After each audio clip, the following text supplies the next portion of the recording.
Olá, boa noite a todos e bem-vindos a mais um BMC Talks. Hoje à noite o nosso papo será sobre franchising, ou seja, sobre como o varejo brasileiro está entrando, ou na verdade está crescendo nesta modalidade de vendas muito peculiar, mas também muito promissora. E para isso temos um convidado hoje aqui nos estúdios da BMC, que é o Paulo Mauro, CEO da Global Franchising. Paulo, muito boa noite e obrigado por estar conosco aqui na BMC Talks. Oi, Carlos, é um grande prazer estar aqui. Prazer todo nosso. Paulo, pergunta de rito para todos os meus convidados aqui no Talks. Quem que é Paulo Mauro em um minuto e o que faz a Global Franchising em um minuto? Bom, em um minuto eu vou tentar ser bem rápido. No fundo, eu sou engenheiro de profissão, depois fiz administração, mestrado, trabalhei em grandes empresas, mercado financeiro. E, no fundo, esbarrei num projeto de franchising, acabei contratando um consultor americano, acabou sendo meu sócio, e eu fui um dos pioneiros para trazer o sistema de franchise aqui para o Brasil, isso lá em 1987, e de lá para cá eu vi realmente o mercado explodir, e eu participei de todas as etapas do crescimento aí do franchise aqui no Brasil. Pois é, Paulo, mas é interessante esse ponto, porque você trouxe o franchising aqui no Brasil, né, nos anos 80, já mais de 30 anos atrás. Isso. Mas ao mesmo tempo, como o Brasil não existia no franchising aqui no Brasil, não tinha exemplos de franchising, porque se a gente pensar, por exemplo, em lojas Mapping ou Frango Assado, já havia algum tipo de franchising na época que existia, algumas não existem mais hoje, né, como as Mapping, por exemplo. Mas como é que era o mercado na época? Era diferente dos Estados Unidos? Era incipiente? Era tudo mato? Como que foi esse Não, era totalmente incipiente. Existiam algumas iniciativas de empresas, principalmente na área de línguas, né, de ensino, que usavam um sistema parecido com o sistema de franchise. Como não existia legislação no Brasil, eles foram realmente pioneiros. O Boticário também é uma empresa que também foi pioneira, quer dizer, houveram algumas poucas iniciativas. Quando o sistema ele realmente começou a se solidificar aqui no Brasil, foi exatamente em 1987 que se criou a Associação Brasileira de Franchise, mas a legislação brasileira só foi aprovada em 1994. Eu, inclusive, participei de todo o processo aí, de montagem aí, junto com diversos outros consultores aí que contribuíram para isso. E aí o mercado realmente cresceu muito. No início traziam-se muitas franquias de fora no Brasil, o que acontece com a maioria dos países quando o franchising se inicia, né? Trazendo marcas de fora.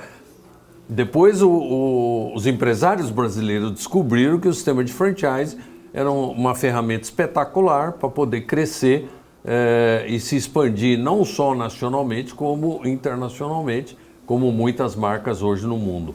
Pois é, quanto vale hoje no Brasil o setor de franchising em termos de bilhões de reais de faturamento? Quantas redes existem hoje no Brasil, mais ou menos? Quantas lojas, né? Quanto é movimentado na economia brasileira pelo franchising? Brasileiro ou internacional, claro. Vamos falar do Brasil. O Brasil estima fechar 2023 com cerca de 238 bilhões, né, de faturamento. Esse é um faturamento que é 12,5% mais ou menos acima de 2022. Quer dizer, depois da pandemia, o setor de franchise foi um dos que mais rapidamente se recuperaram e eu tenho certeza que a gente vai crescer a 2 dígitos nos próximos anos. Hoje representa cerca de 3.200 marcas franqueadoras no Brasil e mais de 200 mil operações franqueadas, né? O Brasil realmente é um dos países que se destaca no franchise a nível mundial, mas o franchise hoje é uma realidade em praticamente todos os países do mundo, né? A gente calcula que no mundo existam hoje muitas marcas e é um setor que não para de crescer, entendeu? E antigamente, como o setor nasceu nos Estados Unidos, antigamente eram as marcas americanas que se expandiram para o resto do mundo e ensinaram o franchise para todo mundo. Hoje em dia nascem marcas em diversos países, inclusive no Brasil, e podem se tornar marcas mundiais. Pois é, eu queria falar também sobre esse assunto, mas antes de entrar na diferença entre franchising brasileiro e franchising americano ou estrangeiro, como funciona essa dinâmica? Porque no Brasil temos muitas lojas que acabam se tornando marcas de franchising e outras empresas que não conseguem dar esse pulo do gato, né? Então, qual que é o mecanismo? Uma empresa, uma loja, ou uma atividade, um restaurante, começa a fazer sucesso e depois ela abre uma segunda, uma terceira, uma quarta filial, depois começa a se estruturar, ou é algo que já vem um projeto de abrir X filiais em X anos? Como é a dinâmica da coisa quando se cria um novo franchising? A gente tem que aí pensar um pouquinho no tempo, né? Quando começou o franchise, era exatamente assim como você falou. As marcas mais bem-sucedidas, né? Quando alguém tinha um conceito que ele via que era diferente, que era melhor, que era inovador, que era um sucesso, opa, vou usar o sistema de franquia para crescer. Então isso realmente possibilitou a muitas marcas começarem pequenininhas e crescer. Só que hoje o mercado é maduro, o mercado brasileiro. É um mercado que tem uma competição muito grande. 3.200 marcas, e pode ser até mais do que isso, né? Então, realmente, hoje ficou difícil para uma nova marca entrar no mercado. Existem barreiras de crescimento que as próprias grandes marcas colocam no mercado, entendeu? Então, hoje, você não basta ter um negócio bem sucedido para crescer com franquia. Você precisa ter ou muito capital para poder investir no início, e aí ou você busca de investidores ou de sócios, porque não adianta você buscar no mercado financeiro, porque isso não consegue alavancar negócios no Brasil com a taxa de juros que a gente tem. Pois é, um problema então também de retorno ainda mais baixo, ainda hoje mesmo com esses cortes dos juros, o retorno de um franchising ainda não é então interessante quando os juros estão em 2 dígitos. Qual o problema? Não, é que a franquia no início, ela dá prejuízo para o franqueador, essa é a dificuldade. Porque eu tenho que montar uma estrutura para poder ajudar o meu franqueado a ser bem sucedido. Então eu invisto na frente como franqueador. E isso demora. A gente costuma dizer no mercado que o ponto de equilíbrio para um franqueador é entre 20 a 30 unidades para atingir o ponto de equilíbrio. O break-even point. Então, nós fizemos um levantamento, uma pesquisa no mercado por 12 anos, e a gente viu que 75% das redes não chegam a essas 20 e 30 unidades. Então, o cara não tem capital para poder chegar lá. Ou às vezes o negócio não é tão bom, ou às vezes o cara também, o franqueador também não se estruturou, não é um grande líder, enfim. Aí ele não consegue atingir, ele desiste, entendeu? Então, é cada vez mais difícil se tornar um novo franqueador de sucesso. Tem que ser um negócio fantástico, bem operado, com vantagens competitivas, e eu vou ter que investir capital para ultrapassar essa primeira grande barreira, e aí depois vai ficando mais fácil para crescer. Claro. Por exemplo, só para a gente entender quais são os setores que mais estão tendo esse sucesso no Brasil e que conseguem esse tipo de estrutura para se tornar franquias bem-sucedidas, né? Por exemplo, franquias de alimentos, né? Franquias de restaurantes. Isso, nos últimos anos, foi evidente que muitas cresceram, mas, por outro lado, por exemplo, a Starbucks foi um caso de franquia que acabou quebrando poucas semanas atrás. O que está acontecendo? O setor de restaurantes em franquias é mais difícil, é mais rápido? Qual que é a dinâmica desse, diferente de outros setores, de varejo, por exemplo, de roupas ou de outros produtos duráveis, vamos dizer assim? Eu diria que esse é um ótimo setor para crescer com franquia, é o maior setor no mundo de franquia, 30% dos franqueadores são da área de alimento, entendeu? Então, realmente se encaixa muito bem. Agora, não é fácil realmente crescer com franquia. E cada vez mais, que nem eu falei, a competição se torna mais difícil, mas muitas redes estão crescendo na área de alimentação e vão continuar crescendo nacional e internacionalmente. O caso do Starbucks é uma franquia estrangeira que entrou no Brasil e aí foi problema de administração, de implantação, de adaptação que acontece na internacionalização de marcas, que é um grande desafio. As marcas brasileiras, quando vão para fora também, sofrem muito. Claro. Questão cultural, né? Questão de câmbio. Tudo muito difícil, é um recomeço, entendeu? Então, mesmo marcas famosas que nem essa, teve dificuldades. Outras marcas estrangeiras tiveram dificuldades, voltaram, e aí acabaram acertando a mão, né? Podemos dar o exemplo da KFC, que entrou 2 vezes no Brasil e não deu certo, na terceira deu certo. Qual foi a diferença nesse caso, por exemplo? O que eles acertaram? Adaptaram. No começo eles entraram montando operações muito grandes em bairros de classe média alta, que não tem nada a ver. Não é porque é uma marca americana, mas é uma marca popular. Sim. Nos Estados Unidos, o frango frito é classe média baixa que come, entendeu? E aqui eles começaram vendendo para classe média alta. Não ia dar certo nunca. Então, na última vez que eles entraram, já colocaram arroz, feijão, e aí baixaram os preços, começaram pela periferia.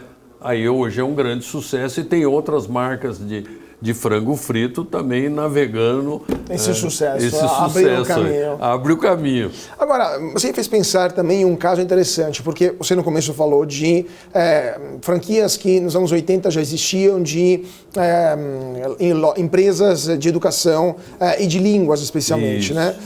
Fico pensando na Wizard, por exemplo, no Charles Wizard, entre outras. E o próprio Charles Wizard vendeu para uma empresa americana a sua rede de escolas de inglês e acabou abrindo uma franquia de alimentos, né, a Taco Bell. E aparentemente está no mercado, né? Ele está conseguindo segurar, mesmo com a situação brasileira que não é exatamente mil maravilhas. Será que existem empresários como o Carlos Wizard, que são fabricantes de franquias, vamos dizer assim, né? Que são pessoas que conseguem entender o mercado de um jeito que qualquer franquia vai na mão deles? Pode ser de escola de inglês ou pode ser de alimentos, eles conseguem levar essa marca para o sucesso ou foi um acaso assim que ele conseguiu? Não, existem. Aliás, isso acontece não é só no Brasil, lá nos Estados Unidos também, se formar grandes conglomerados de franquias. Logicamente procurando uma certa sinergia. Lá, por exemplo, alguém entra na área de alimentação e tenta criar às vezes 20, 30 franquias de alimentação, até comprando outros franqueadores e montam grandes conglomerados. E aqui no Brasil está começando a acontecer isso. Existem empresários aí de muito sucesso que têm feito isso, porque eles primeiro fizeram um grande sucesso com uma marca, que foi o caso aí da Wizard e tem outros, e aí depois ele já sabe o caminho, entendeu? E aí, à medida que você cresce, e aí a economia de escala, quando você faz um conglomerado desse, permite um crescimento exponencial e otimiza muito a parte de custos, né? Claro. É uma certa concentração que já acontece lá nos Estados Unidos e que devagarzinho está acontecendo no Brasil. Eu achei até que ia ser muito mais rápido essa concentração, mas é o caminho. Que vai acontecer também no caso de franqueados, que é uma coisa que é muito importante. Lá atrás era franqueados que a gente chama individuais, franquias unitárias. Pulverizados, né? Cada empresário tinha uma franquia. Hoje nos Estados Unidos, muitos franqueadores nem vendem mais franquias unitárias. Ele vende um território e o cara tem que abrir 10, 20, 30, 50 franquias em 10 anos. Então, ele realmente pega empresários de maior porte, com mais experiência, e aí o negócio é muito maior. E aqui no Brasil está começando a acontecer isso também, que a gente chama de franqueado múltiplo, entendeu? Eu não quero ter lá 500 franqueados unitários, eu quero ter 50 franqueados, cada um com 10 lojas na média. Porque isso otimiza o trabalho para o franqueador? Muito, otimiza, diminui o risco, né? Sim. Porque, logicamente, cada franquia unitária tem um risco. Agora, se é um franqueado que já deu certo, que vai abrir a segunda loja, o risco é praticamente zero. Claro. Como é que vocês estão vendo, falando um pouco de macro, cenário macro, a situação no Brasil hoje? Tivemos problemas sérios com o varejo no Brasil no último período. Americanas foi um caso típico, né, no começo, foi um caso assim emblemático no começo do ano, mas o varejo em geral está sofrendo no Brasil por uma série de razões. O que vocês estão vendo no setor de varejo como um todo? O setor de franquias está sofrendo por causa dessa situação ou, considerando que tem outra dinâmica, está dando volta por cima e consegue, como você falou, cresceu 12,5% no passado, então consegue segurar mesmo em tempos adversos? Olha, essa é uma pergunta interessante. O setor de franquia, ele não se concentra nessa área desse varejo que está com problema, que são os grandes varejistas brasileiros, que realmente tiveram um ano de 2023 horroroso e estão penando para tentar sobreviver no mercado. O setor de franquia só foi afetado na pandemia, como todo mundo, mas se recuperou muito rápido. E uma grande vantagem das franquias é que a franquia ela ajudou a revolucionar o varejo no mundo, entendeu? Ela traz inovação e eficiência para os negócios. Então, o que está acontecendo hoje do problema de varejo são os grandes varejistas ainda do passado. As operações de franquia normalmente são operações menores, mais enxutas, muito mais eficientes, entendeu? Então, elas têm muito menos problema. Tanto que o índice de sucesso de uma franquia é acima de 90%, que é um índice fantástico para quem quer abrir um negócio, né? Então, realmente não afeta o sistema de franquia, tanto que voltou a crescer a 2 dígitos, e eu acho que vai continuar assim. E o que vocês acharam da reforma tributária, que de fato é uma mudança que afeta principalmente o setor de serviços, né? Inclusive o setor de varejo? Como que o setor de franquias está vendo essa mudança que está ocorrendo, né? Vai ocorrer ao longo dos próximos 10 anos, 9 anos agora? E se é algo que preocupa por um aumento possível de carga tributária em cima da operação da franquia? Antes de responder isso, eu só queria voltar ao tema dos grandes varejistas. Eu não vou citar nome, mas uma das estratégias que eu cheguei a uma dessas grandes empresas a oferecer, que tem marcas muito fortes, por que elas não poderiam criar sistemas de franquia menores, com lojas menores, para municípios menores, e com isso elas não precisariam capital, porque normalmente quem coloca capital é o franqueado, elas poderiam talvez com isso solucionar os problemas dela. E qual foi a resposta? Eles estão pensando. É muito difícil para uma empresa dessa mudar a cabeça, mas pode ser uma oportunidade. Agora, voltando aí à reforma tributária, eu acho que não vai afetar, como afeta a economia como um todo. Então, quem está no serviço, que provavelmente vai ter uma alíquota maior, vai se adaptar a isso. E é aquilo que eu falei, o sistema de franquia, ele muito rapidamente ele consegue se adaptar, ser mais eficiente, diminuir custo, com a escala, ele ganha eficiência e tentar não repassar ou repassar o mínimo possível para o consumidor. Eu acho que o sistema de franquia vai sair na frente e vai ter vantagens competitivas com essa reforma tributária. Falando de desvantagens, porque eu queria pegar o gancho da sua última resposta. Você falou que é muito difícil mudar a cabeça de uma empresa como essa, né, de um sistema como essa, porque de fato é uma empresa que fica no topo de uma série de outras que dependem dela para a marca, para o fornecimento de insumos, para a infraestrutura, para o marketing, para tudo. De fato, vamos falar um pouquinho das desvantagens da franquia ou das dificuldades, né, dos desafios. Sim. É difícil gerenciar uma franquia por causa dessa rigidez de comportamento, de padrões, natural, né, para ter que manter todo mundo no mesmo padrão, na mesma linha. Mas não perde um pouco de dinamismo, não perde, às vezes, até oportunidades pela incapacidade de reagir rápido a mudanças do mercado ou propostas como essa que você falou agora? Não, isso não acontece por 2 razões. Primeiro, que o franqueador ele tenta otimizar o sistema para exatamente o franqueado ter mais tempo para cuidar do cliente dele, ao invés de ficar cuidando do operacional no dia a dia, que a maioria dos empresários independentes tem esse problema. E segundo, o franqueador ele é muito rápido e ele usa uma estratégia a maioria deles, que é transformar a rede dele numa rede inteligente. O que significa isso?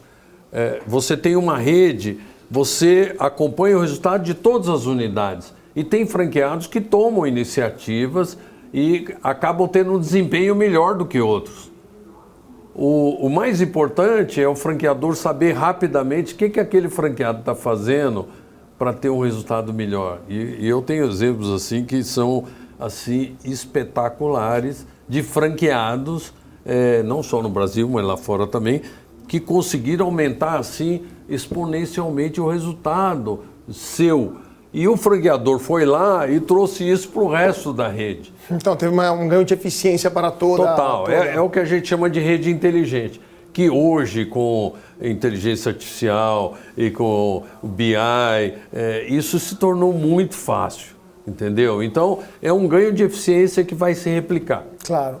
É interessante, agora um outro aspecto que me veio à mente de casos de sucessos, por exemplo, são as franquias médicas, que a gente está vendo por aí de clínicas, microclínicas que estão abrindo, diferente de grandes hospitais que precisam de um capital muito intenso, muito grande, né, muito voluptuoso. As microclínicas que são localizadas estrategicamente nas cidades conseguem ser locais de atendimento rápido, mais barato e mais eficiente.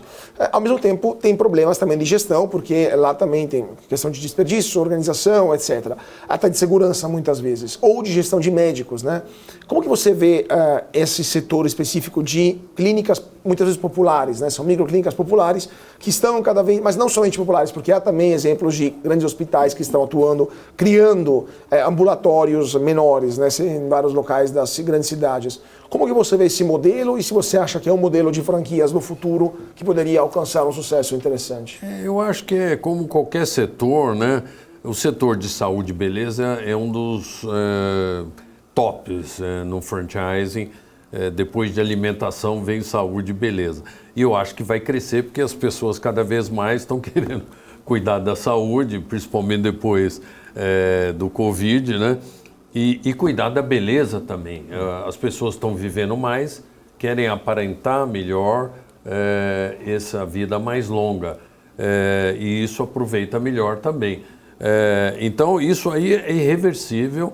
E o que acontece? Onde existe um déficit no setor, pode ser em função de atendimento do governo ou até de outras empresas, com o empresário que enxerga que ali tem uma oportunidade, está resolvendo um problema do consumidor, e isso acontece muito na área da saúde, né? Que o pessoal está despertando. Como é uma área que tem muita inovação, eu tenho acompanhado muitos casos que rapidamente se cria uma inovação e o jeito de multiplicar isso é o franchising, entendeu? Nacional e até mundial, entendeu? Então, eu acho que a grande tendência são redes nacionais e internacionais na área da saúde, atendendo o consumidor ou em nichos específicos como esse da medicina popular, que lá fora existe também, só que mais redes próprias, mas aqui só com franquia, entendeu? E eu acho que isso vai crescer muito, essa área. E para terminar o nosso primeiro bloco, porque depois eu preciso chamar os comerciais, qual que é o maior desafio hoje do ponto de vista legal, tributário, ou de segurança, ou de infraestrutura para uma empresa que quer se tornar uma grande franquia no país e eventualmente ter exposição internacional? Olha, eu diria que a grande barreira hoje é financeira. Pro juros, que a gente falou antes. Do empresário que quer crescer com o sistema de franquia. Ele ter capital para poder desenvolver um projeto, implantar algumas unidades antes de começar a franquear. Essa é a grande barreira, que realmente estão começando a aparecer algumas soluções no mercado. Existe uma solução que eu acabei conhecendo há pouco de crowdfunding para franquias, para exatamente ajudar o pequeno franqueador de sucesso a lançar e ter sócios que vão investir na ideia dele. Então o maior desafio é financeiro. É financeiro, mas não é mão de obra, jurídico. Tecnologia, o Brasil já está no nível, um patamar aceitável para o nível de franquias. Existe o problema da mão de obra também que começa a escassear. assim como lá fora, que devagarzinho, em alguns setores que exigem muita mão de obra, como de bares, restaurantes, sim, etc., já começa a dificultar. Aí vem a tecnologia entrando cada vez mais. O que aconteceu lá fora? O pessoal começou a investir nas cozinhas, equipamentos, automatizar ao máximo e diminuindo a mão de obra. E isso é uma tendência que, lógico, está caminhando aqui também. Perfeito. Vamos continuar sobre esse assunto, mas antes disso, rapidíssimo intervalo, 2 minutinhos e voltamos aqui para continuar o nosso papo no BMC Talks sobre franquias brasileiras internacionais com o Paulo Mauro, CEO da Global Franchising. Então, 2 minutinhos, não sai daí porque voltamos já já.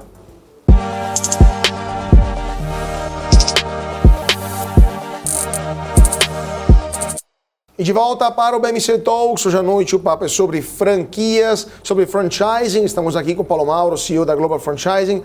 Paulo, a gente estava falando das dificuldades dos franqueadores no Brasil, né? Das empresas que querem iniciar um franchising no Brasil. Mas também há dificuldades das empresas estrangeiras que vêm para o Brasil para criar franchising ou para repetir, né, franchising internacionais. Qual que é o segredo do sucesso, na sua opinião, de franchising estrangeiros que se deram muito bem no Brasil?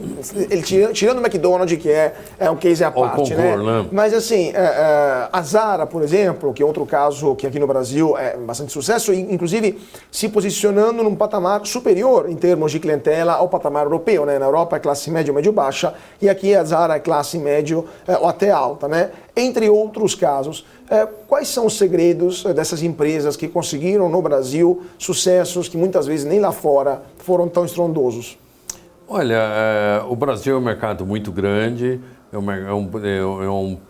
tem um potencial bastante bom, atrai nesse sentido, mas é um mercado bastante difícil para você entrar e se solidificar. Todos esses franqueadores que hoje são um sucesso aqui, investiram durante anos para poder entender o mercado brasileiro, perdendo dinheiro, conquistar o consumidor brasileiro, adaptar o seu conceito e aí crescer. Algumas criaram os nichos, como o próprio McDonald's, que outros vieram no embalo, etc. Hoje, no Brasil, nós temos cerca só de 5% de franquias estrangeiras. É um número pequeno. Mas as que estão aqui, a maioria são um grande sucesso. As que conseguiram vencer aqui. Das 50 maiores franquias do Brasil, nós temos, em número de operações, as estrangeiras representam cerca de 30%, mais de 30%. Isso mostra que elas vieram e cresceram e estão realmente entre as melhores do Brasil. Se tornaram as maiores entre as maiores do país. Em número de marcas é pequeno, 5%. Mas a representatividade é alta. Mas a representatividade das operações é bastante alta. Então, não é fácil para uma franquia estrangeira entrar num país que é diversificado, tem muitas operações nacionais muito boas. Então, realmente não é fácil. Hoje eu diria que para ter sucesso no Brasil, ou tem que ser uma marca que é um ícone mundial, que aí facilita a entrada aqui, que o brasileiro já conhece, já viaja lá fora, ele adoraria que essa marca estivesse aqui, ajuda muito. Ou tem que ser um negócio com um conceito diferente em relação ao que a gente tem aqui no Brasil, e aí realmente tem que ter mais chance. Mas vai ter que penar no início, não vai ser fácil. E, por exemplo, a questão da diferença de costume do brasileiro de comprar produtos, né, ou de lazer também, a questão da presença de shoppings aqui no Brasil, que é diferente na Europa. Na Europa, o cidadão, ele compra na rua, né, ele anda na rua, tem mais segurança, claro, tem mais facilidade, as cidades são menores. E aqui no Brasil temos shopping center, onde o consumo acontece, basicamente, que custam, né? Custa aluguel, custa condomínio, etc. Como que as empresas, como que as franquias se adaptam a isso? Os shoppings estão cada vez mais caros, né? Muitos deles por causa dos aluguéis, né? Das concorrências, também da concorrência para adquirir um espaço lá. Como que isso afeta a lógica das franquias? E há casos de franquias que quiseram ficar fora dos shoppings ou é parada obrigatória ter que entrar, pelo menos nos maiores nas grandes cidades, né, para poder ter um sucesso entre os franqueadores? Eu acho que você tem que se adaptar ao país, né? Se o brasileiro adora shopping e realmente compra em shopping, vai passear no shopping, vai consumir serviço em shopping, então você tem que estar no shopping, não tem jeito. O shopping tem custos mais altos, já é um filtro. E, logicamente, as marcas melhores acabam tendo mais chance de entrar nos shoppings aqui. Então, não tem outro jeito. Não adianta você vir aqui e falar, não, eu vou para a rua porque é mais barato. Mas a rua tem um monte de outros problemas que acabam penalizando a sua operação. Então, é a mesma coisa. Quando vai para a Europa, eu não vou procurar shopping, aí eu vou para a rua. Eu vou ter que me adaptar ao país. E essa é uma das dificuldades que as marcas têm, mas as grandes marcas sabem fazer isso e fazem muito bem. E agora, falando de empresas brasileiras, a gente falou de empresas estrangeiras no Brasil, Isso. vamos falar o oposto, empresas brasileiras que se deram bem lá fora, como que isso está acontecendo, quais são os setores mais pujantes, né, de brasileiros que estão conquistando os mercados internacionais? Um exemplo que me vem à mente é claramente a Fogo de Chão, que está conquistando os Estados Unidos, tem até em Dubai, tem Fogo de Chão, nessa rede de restaurantes, churrascarias brasileiras, ou as lojas da Havaianas, que estão presentes, pelo menos em todos os aeroportos da Europa, tem uma loja dos maiores, né, tem uma loja da Havaianas. Tem outros casos emblemáticos de empresas brasileiras que estão conseguindo conquistar o mundo com franchising e quais setores específicos? Infelizmente, eu vou te dizer que ainda é muito pouco. Se você considerar em número de marcas, o Brasil tem até um número razoável de marcas lá fora, cerca de 128 marcas em mais de 170 países. Mas é muito pulverizado, e se a gente somar tudo, não chega, sei lá, em torno de 2.000 operações, que dá 1% do número de operações que a gente tem no Brasil. E por que isso? É muito pouco. Primeiro porque o franqueador brasileiro é muito conservador. Ele olha o tamanho do Brasil, ele acha, primeiro eu quero conquistar o Brasil, para depois eu sair para fora. Ele não vai sair nunca, se ele pensar assim. Então, isso já é uma barreira. É diferente de outros mercados, onde o cara nasce olhando para o mundo. Mesmo o franqueador americano, que tem um mercado 20 vezes maior que o nosso, ele já nasce já querendo expandir para a América Latina, para a Europa, para a Ásia, para a China. Infelizmente, aí é questão cultural do empresário brasileiro. E segundo, que não é tão fácil o Brasil exportar marcas, né? A gente andou estudando isso muito. O Brasil não tem essa imagem de exportador de negócio. A gente tem mais exportar jogador, commodity, mulher bonita, mais commodity, agricultura, mas negócio ainda não. Então, o que acontece? A gente tem orientado os empresários brasileiros a abrir a sua franquia primeiro no mercado vitrine. Quais são os mercados vitrines no mundo? São Estados Unidos, em algumas cidades, em Miami, Nova York, na Europa, na França, na Inglaterra, são Dubai hoje, no Oriente Médio, são mercados vitrine. Se você entrar lá e der certo, o seu negócio começa a aparecer para o resto do mundo. Entendeu? A gente chega até a orientar alguns franqueadores a mudar, se ele quer mesmo partir para o internacional, cria uma sede fora do Brasil. Entendeu? Tem que pensar fora da caixinha. Claro. Entendeu? Então, é uma dificuldade ainda muito grande. Existe um projeto da ABF com a Apex, que está ajudando há cerca de 20 anos a franqueadores brasileiros a expandir internacionalmente. Eu acho que esse é um caminho, mas o mais importante é o empresário acreditar que o seu negócio tem potencial para ir lá fora e investir nisso. Algumas marcas brasileiras estão fazendo isso, estão entrando nos Estados Unidos, que não é fácil entrar lá, mas se o cara entrar lá e ele der certo, ele abre o mercado dele para o resto do mundo. As comunidades brasileiras muito presentes, né, especialmente na Europa, nos Estados Unidos, ajudam o franqueado a ter sucesso ou isso não impacta, não é tão relevante assim?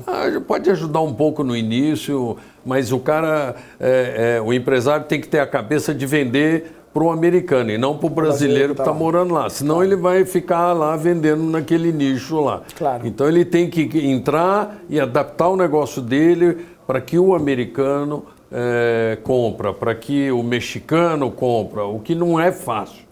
Mas é uma conquista que você tem que ter para poder crescer internacionalmente. Para terminar o nosso papo, eu queria também falar sobre o seu livro, Paulo, mas antes disso, vamos só dar uma olhada, também examinar o seu panorama geral, né? O que vocês estão esperando como Global Franchising para esse 2024? As projeções macroeconômicas são de uma redução da atividade, teremos provavelmente um aumento da carga tributária por necessidades fiscais do governo federal, que está com as contas no vermelho profundo, a situação internacional não vai ajudar, porque teremos uma China desacelerando. Qual que é a perspectiva do setor de franquias no Brasil para o ano que está começando? Olha, por incrível que pareça, Carlos, o ano passado a gente tinha uma expectativa assim, muito negativa e foi uma surpresa. Foi um ano bom. Não foi maravilhoso, mas foi um ano muito bom. E o setor está acreditando que vai repetir 2024 um ano bom. O setor de franquia ele tem uma dinâmica própria, ele vai ocupando espaço e a economia, por enquanto, ela estando equilibrada, sem grandes problemas, vai ter algumas dificuldades, vão ter, mas não aparecendo nenhum grande problema, a gente vai crescer a 2 dígitos, sem dúvida nenhuma, e esse movimento de expansão internacional de marcas brasileiras vai se acelerar muito. A gente está sentindo que nós atingimos um momento agora de explosão de marcas brasileiras para fora, principalmente aqui na América Latina.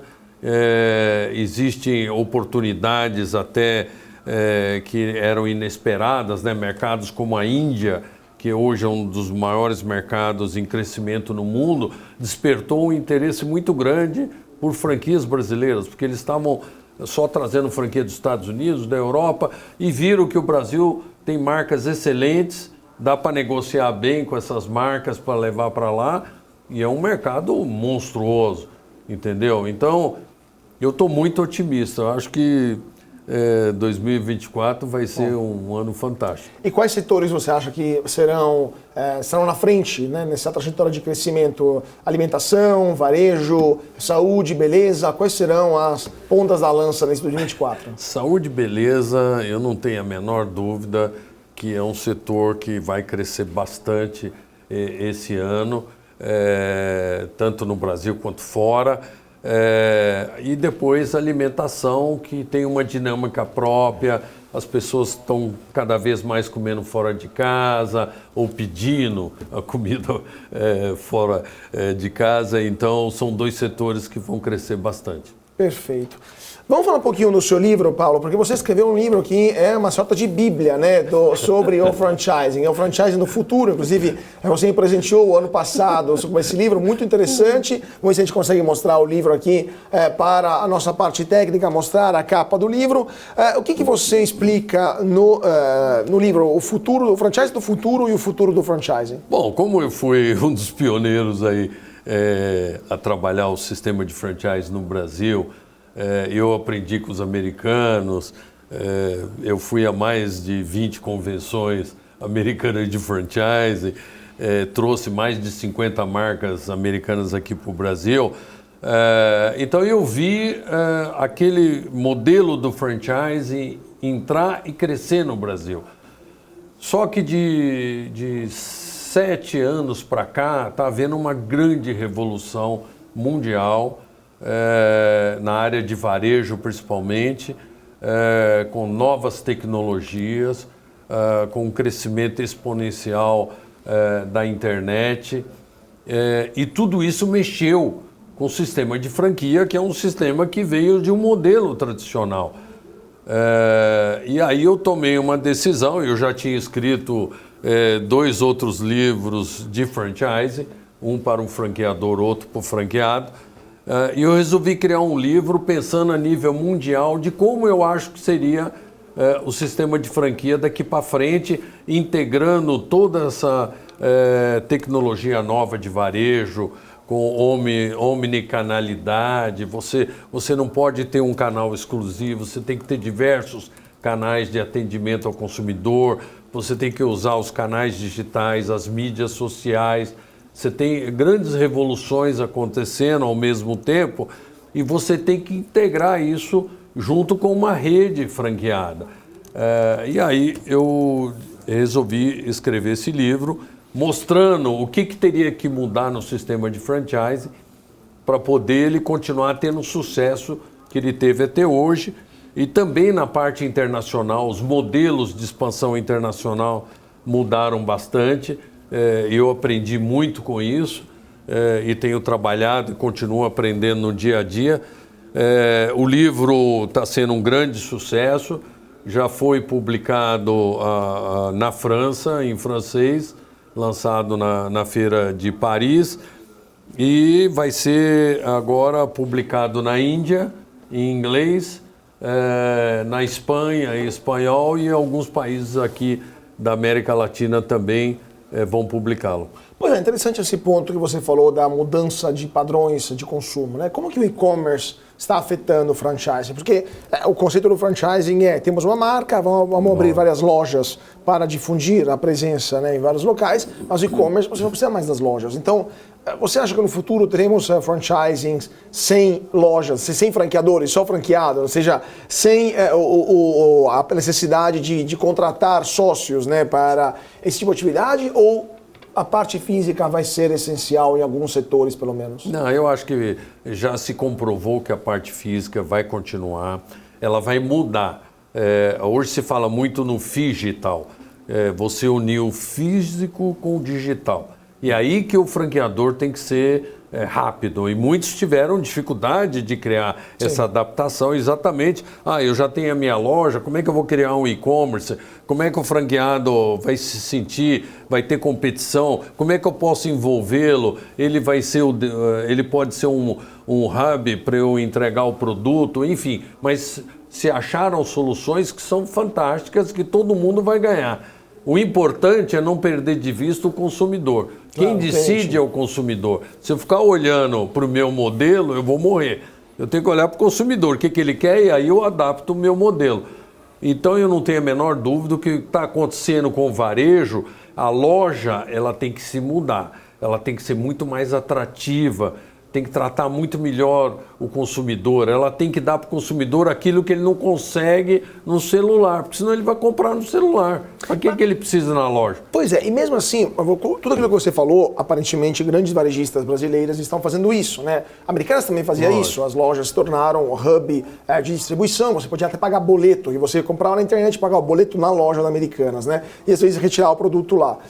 Mas, ao mesmo tempo, os resultados dos últimos trimestres das maiores varejistas do Brasil são muito além do dramático, né? Estamos em ação pré-quebradeira para várias. UTI. Exatamente. Uma já quebrou, né, que é Americanas. Sim. Outras estão ou super endividadas ou estão em situação periclitante, pelo menos com necessidade de injeção de capital por parte dos controladores.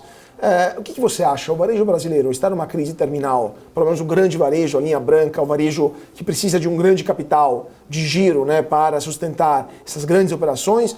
E o que vai acontecer, na sua opinião, se, por exemplo, agora quebrou Americanas? Vamos ver se Via Varejo vai segurar, vamos ver se a loja americana, se Magazine Luiza vai segurar ou outras. É possível imaginar um Brasil sem grandes varejistas? Assim, ser um mercado sem essas grandes varejistas, ou vai chegar alguém que vai pegar o lugar delas? Não, eles vão continuar, algumas vão quebrar, vão se unir, ou vão ter que se revolucionar. Isso acontece. A Best Buy nos Estados Unidos passou pelo mesmo problema, quase quebrou, e de repente ela se tornou uma empresa muito mais de serviço do que de venda de produto. Ela criou uma atratividade enorme para o consumidor ir lá, aprender a usar tecnologia, e antes ela só vendia produto, entendeu? Então, esse varejo vai ter que aprender a se revolucionar, e eles têm dificuldade, é isso que você falou, são empresas grandes, pesadas, eles entraram no e-commerce, mas a loja continua um horror. Entendeu? Então não adianta nada, quer dizer, tão longe ainda de resolver o problema. A sorte deles é que existe uma curva de juros tendendo em queda. Talvez eles consigam chegar na praia. Mas você acha que mesmo com juros em queda, vamos ter juros esse ano por volta de 9%? Ainda é alto. Ainda é alto. Você acha que eles vão aguentar mais uns 2 anos, pelo menos, com juros tão elevados? Quiçá o ano que vem pode até aumentar? Eu acho que o pior já passou. Eu acho que eles vão aguentar, se enxugaram, fecharam lojas, diminuíram custos. Toda a crise é purificadora. Alguns realmente saem do mercado, mas aí outros acabam sobrevivendo e se tornando mais fortes. Eu acho que é isso que vai acontecer. E voltando um pouco à questão da Starbucks, porque eu queria entender a sua opinião sobre esse case, o que vai acontecer com uma marca tão importante? O que acontece? Você falou, por exemplo, que a KFC entrou 3 vezes no Brasil, quebrou 2 e na terceira aprendeu. A Starbucks é a primeira vez que entra no Brasil, está aqui há 10 anos mais ou menos, um pouco mais de 10 anos, e a primeira vez que quebra, ou melhor, quebrou não a loja, não a marca em si, mas quebrou o franqueador aqui no Brasil, o operador no Brasil. Mesmo se as lojas, muitas delas estavam operando com lucro, né? Não estavam, foram outras operações do operador que deram prejuízo e ele acabou quebrando e levou tudo junto. O que você acha que nesse caso vai acontecer? O que acontece tipicamente nesses casos? Chega um outro operador, compra a marca, ele continua a operação, é diminuído, é cortado, a matriz nos Estados Unidos fica brava, corta o direito. O que acontece nesses casos? A marca é muito forte, o conceito é fantástico, é um conceito mundial, é um grande sucesso. Foi problema de gestão, de dificuldade de implantação. Isso é normal. O que vai acontecer? Vai assumir uma outra empresa, vai corrigir os erros e vai crescer mais fortemente ainda, entendeu? Eu não tenho a menor dúvida que o Starbucks vai ser uma grande rede no Brasil, que nem o McDonald's é hoje. Isso aí eu posso apostar. E também interessante sobre esse ponto, a Starbucks também, uma coisa que me impressionou quando eu estava dando uma olhada nos dados da empresa, a operação dela, 90% é São Paulo, Rio de Janeiro e alguma coisa na região sul.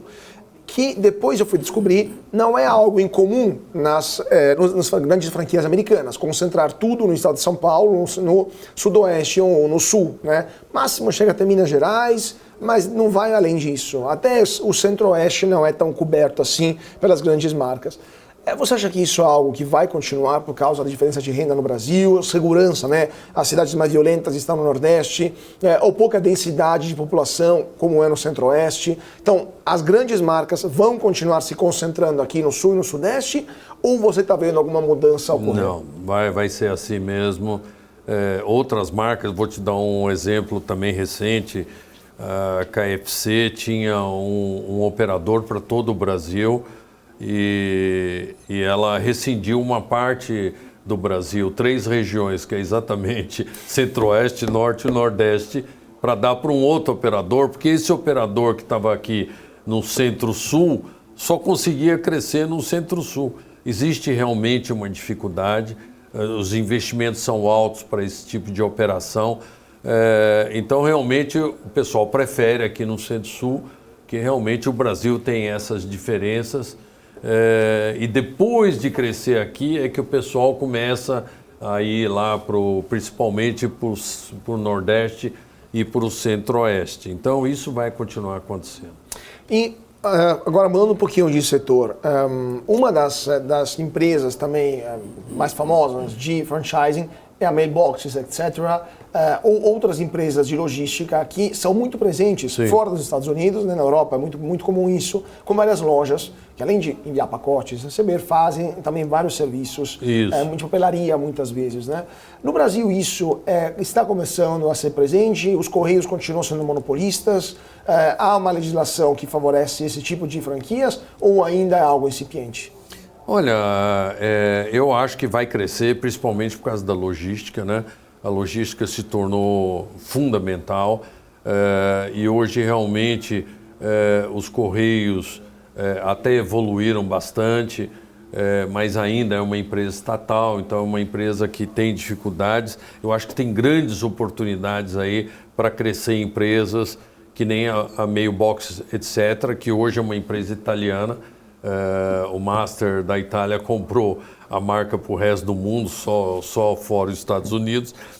E eles realmente estão buscando entrar no Brasil. Mas a lei brasileira permite... Pensando nisso. Mas a lei brasileira permite ter uma concorrência... Antigamente tinha reserva de mercado. Eu que fiz o projeto de franquia dos Correios há 30 anos atrás, e depois o governo foi obrigado a parar de franquear.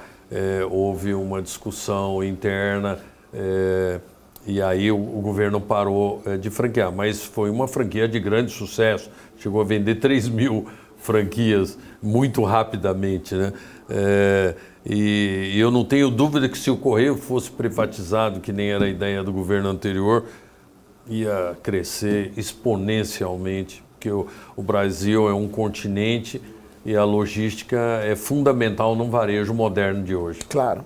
Terminando, porque temos pouquíssimos minutos, falamos das empresas de franquia que poderiam ter, na sua opinião, maior sucesso ao longo desse 2024 aqui no Brasil e no exterior. O que você está vendo e onde empresas brasileiras e de quais setores você acha que poderiam ter mais sucesso no exterior, né? Ou quais diretrizes, a Ásia, a Europa, Estados Unidos, e quais setores do Brasil você acha que deveriam atuar para ganhar os mercados internacionais? Onde é que o Brasil é competitivo? Na área de beleza, que é estética, o Brasil é fortíssimo, é um desenvolvedor de tecnologia que se espalha para o mundo inteiro. Então eu não tenho a menor dúvida que o Brasil já era para estar dominando o mercado mundial de beleza. Todo mundo respeita o Brasil nesse sentido. Nós é que somos muito acanhados para poder crescer. Estamos lentos, então. Estamos lentos, muito lentos. Nossa. Outro setor que o Brasil é forte é na área de moda, calçadista principalmente. E uma parte da moda também o Brasil é forte. Agora está se adaptando com fábricas na China ou produção, não importa muito onde está a fábrica, o que interessa é que nem pensa a Zara, a Mango e outras, eu tenho o produto, entendeu? Aí eu mando fazer onde eu achar mais viável e exporto para o mundo inteiro. Eu acho que o Brasil está começando a caminhar nesse sentido e vai crescer muitas marcas brasileiras aí nessa área, a área de saúde. Algumas áreas do Brasil é interessante e alguns nichos de alimentação, né? A gente está vendo, por exemplo, o açaí se tornando um grande sucesso mundial. Então, estão nascendo conceitos e começando a se expandir internacionalmente. E eu não tenho a menor dúvida. A área de odontologia, por exemplo, o Brasil é um dos tops a nível mundial. Ainda está muito concentrado aqui, mas já poderia também estar dominando aí um dos mercados mundiais. E falando em mercados, eu diria que a América Latina é o primeiro grande mercado, porque é um mercado que admira o Brasil. Claro. E está aqui do lado, sim. É fácil, etc. Aí aparecem outros mercados, como o da Índia, que é uma surpresa positiva, muito boa. O Oriente Médio também como vitrine mundial. E os Estados Unidos para você fincar a sua bandeira e a partir dali crescer para o mundo inteiro. Claro. Vamos ver então como vai evoluir esse 2024 no Brasil e no mundo, e com certeza voltaremos a falar aqui no Talks sobre o desenvolvimento do setor de franchising, mas teria um milhão de outras perguntas, mas infelizmente o nosso tempo acabou. Muito obrigado, Paulo Mauro, CEO da Global Franchising, por ter estado aqui conosco hoje no BMC Talks. Foi um prazer tê-lo conosco aqui no estúdio. Eu que agradeço. Carlos, foi fantástico. Obrigado. Muito obrigado, Paulo, e muito obrigado a você que está seguindo a gente aqui na BMC. Continue com nossa programação e a gente se vê na semana que vem com mais um papo sobre política, economia, finanças, negócios e internacional. Mais uma vez, muito obrigado a todos pela atenção, uma ótima noite e até mais.